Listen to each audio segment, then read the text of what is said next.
உங்களுக்கு அன்பான வணக்கம். நான் பிரேமா கார்த்திகேயன். தொடர்ந்து என்னோட வீடியோஸ்க்கு நீங்க கொடுக்குற ஆதரவுக்கு ரொம்ப ரொம்ப நன்றி. அப்படியே சப்ஸ்கிரைப் தான் பண்ணி வச்சுக்கோங்களேன். இன்னைக்கு எந்த வீடியோ பார்க்க போறோம்னா, உங்ககிட்ட யாராவது அழறாங்கன்னு வச்சுக்கோங்களேன், அதை நீங்க எப்பயுமே உதாசீனப்படுத்தவே கூடாது. அந்த கண்ணீருக்கு பின்னாடி என்ன இருக்கு பார்க்கலாமா? ஒருத்தவங்க வளர்ந்ததுக்கு அப்புறமும் உங்ககிட்ட அழறாங்கன்னு வச்சுக்கோங்களேன், அவங்க ஈகோவெல்லாம் உங்ககிட்ட விட்டுட்டாங்க, உங்ககிட்ட முழுசா அவங்கள ஒப்படைச்சிட்டாங்க, முழுசா சரணடைஞ்சிட்டாங்க. உங்களால தான் அவங்க உலகமே கட்டமைக்கப்பட்டதா அவங்க நினைக்கிறாங்க.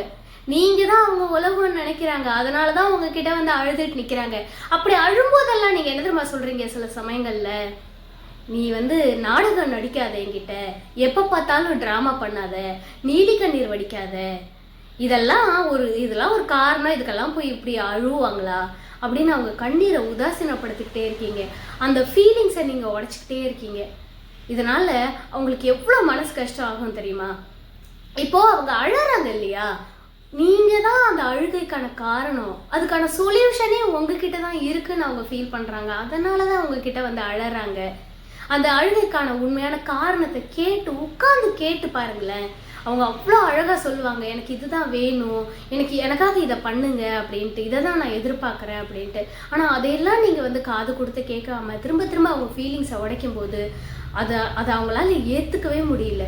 அது அவங்களுக்கு மிகப்பெரிய பாரமாக இருக்கும். ஆனால் நீங்கள் இப்படி உதாசீனப்படுத்திக்கிட்டே இருந்தால் கடைசியாக என்ன தெரியுமா ஆகும்? ஒரு கட்டத்தில் அழுது அழுது அழுது ஒரு விரக்தியில் வந்துடுவாங்க.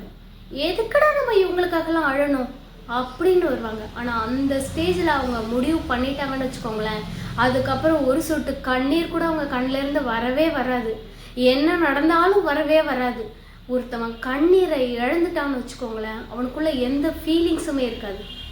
அந்த ஃபீலிங்ஸ் இல்லைன்னு வச்சுக்கோங்களேன், அந்த அன்பே இருக்காது உங்கள் மேலே. உங்களுக்காக உங்கள் முன்னாடி கண்ணீர் இருக்கிற வரைக்கும் தான் அன்பு உள்ளே இருக்கும். அந்த கண்ணீர் நிற்கும் போது அன்பும் இருக்காது, கண்ணீரும் இருக்காது, எதுவுமே இருக்காது. அன்னைக்கு நீங்கள் அந்த உறவை தொலைச்சிட்டு தான் நிற்கணும். உங்களுக்காக அழறவங்களை நீங்கள் என்றைக்குமே தொலைச்சிடாதீங்க. இந்த வீடியோ யாருக்கு தெரியுமா? உங்கள் ஃபீலிங்ஸை மதிக்கவே மாட்டேன்றாங்க, உங்கள் கண்ணீரை மதிக்கவே மாட்டேன்றாங்க அப்படின்றவங்களுக்கு இந்த வீடியோ ஷேர் பண்ணுங்கள்.